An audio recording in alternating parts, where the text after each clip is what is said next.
Nancy Green here. And for me, this is a two-parter. So I wanted to know for all of you, can you talk about an experience like relatable to this movie in which you were betrayed and what lesson you learned from that?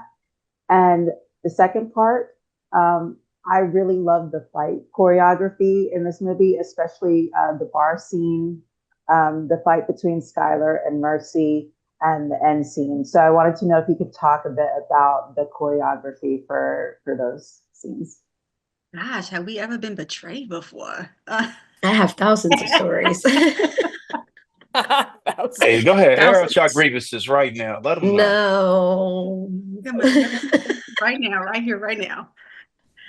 I don't know if I've ever been betrayed. I know I've been let down and disappointed at times from people.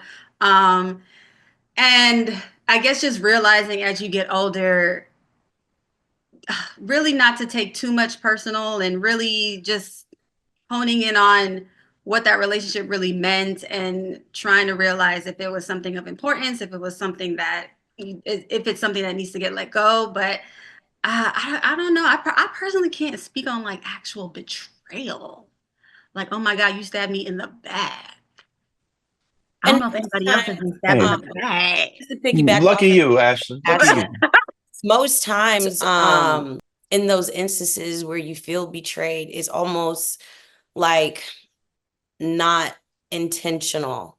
I would say, like, I feel like in my case, it's rare that the person that I feel betrayed me intentionally said, I'm going to do this to Jhone and make her hurt and bring her pain. Sometimes it's just them acting selfishly.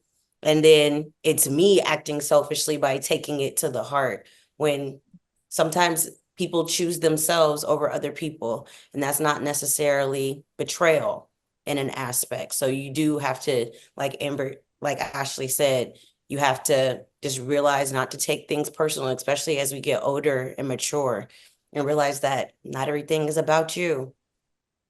Now, I do think Brandon's character, legit betrayal. Like, I think he was thinking about himself. He was very selfish of what he did, and he didn't care what Amber's character had to say about it. So I think that's unfortunate to have that betrayal come from somebody so close to you in your own household and home, and have to deal with that when it's concerning a child in the middle of all that as well.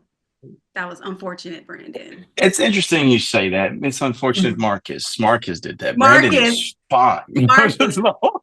But to that, so I think one of the things that was interesting is that I had to, for the character of Marcus, look at leaving my daughter as betrayal. Like Marcus' backstory, he grew up into the world of crime, assassination, and violence because his father was the hitman. These are backstories we talked about that aren't even in the film, but just to co-creating the character.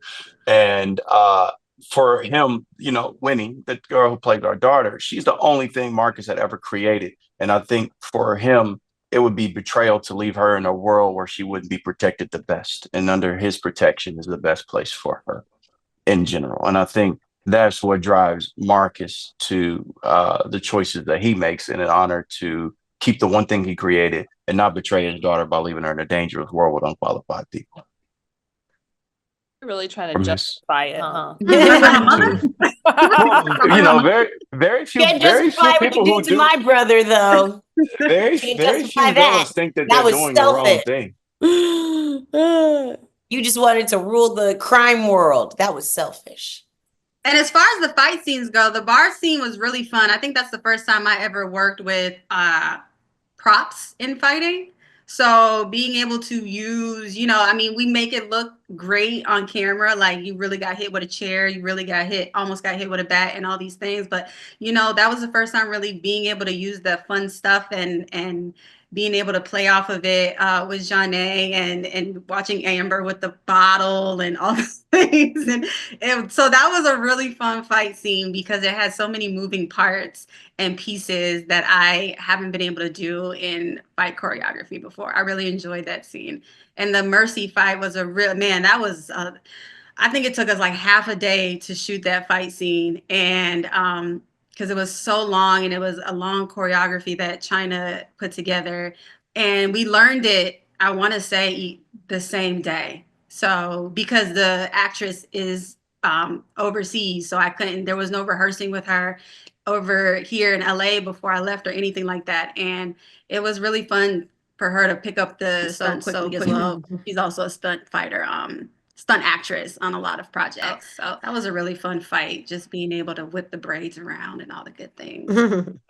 I think some of the genius in China, McCoy, who was our stunt coordinator, who also plays Cameron Cage as well too, when he was going to choreograph our fight sequence that we had at the end of the movie, it was really about how do I get you guys to fight in character? What would your what would your character decide to do in this particular fight? And with Marcus being like cold and calculated, some of the things we talked about is, hey, let's find ways to punch this fight up to make your character feel bigger. And so we talked about fighting style. So the style of Marcus was to be brute, powerful, repetitive, and destructive. So you may see in some of this like, oh, wow, he does this while he throws his head up against a marble wall. He repeatedly does things over again that probably unnecessary, but a big part of that was to fight in character and choreograph in character. So kudos to China for that as well too, because I thought he brought another layer of thinking to just doing the stunts. It wasn't just a fight; it was a fight that centered around character development as well too.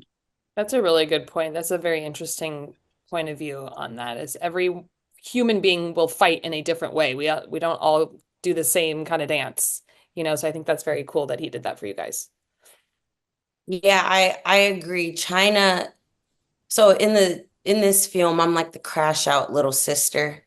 So he definitely incorporated that in like my style of fighting, whereas he's more militant.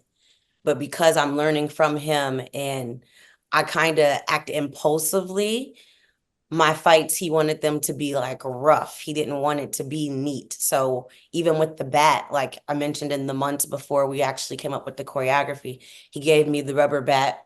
And all we were doing for a while was just swinging and making sure that it was in the shoulders and the hips so that it can sell on camera, even though I'm not actually, hitting her with the bat.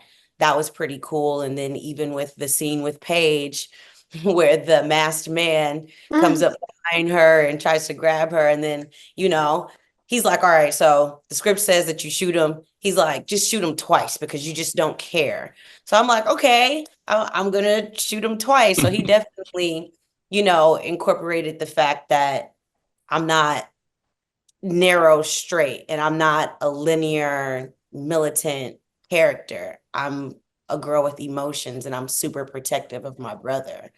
And that shows in everything from the moment she walks into the bar and they're asking about my brother, like, he's not here. Then with the masked man, like it all is just me protecting my brother quickest way that I can do it. Yeah, it's funny you said that. I didn't know that you and China had that discussion about your character too. Because when I think about our fight, if your character does the exact same thing, even in the ending, it's coming in to protect her brother in the middle of a fight and how it goes. So yeah, that's an interesting take on that as well too. And I will say too, one of the things China talked about in my sequence was the arrogance, which leads to Jenna's character at the end. At any point, my character probably could have shot him, but Marcus lives in a world where he doesn't lose. He could win at any time. And so his fighting style is arrogant, but it ultimately is his own undoing, when Jenna comes because he didn't get out of a situation that he probably would have gotten out of in any other stance. So China had thought about all of that.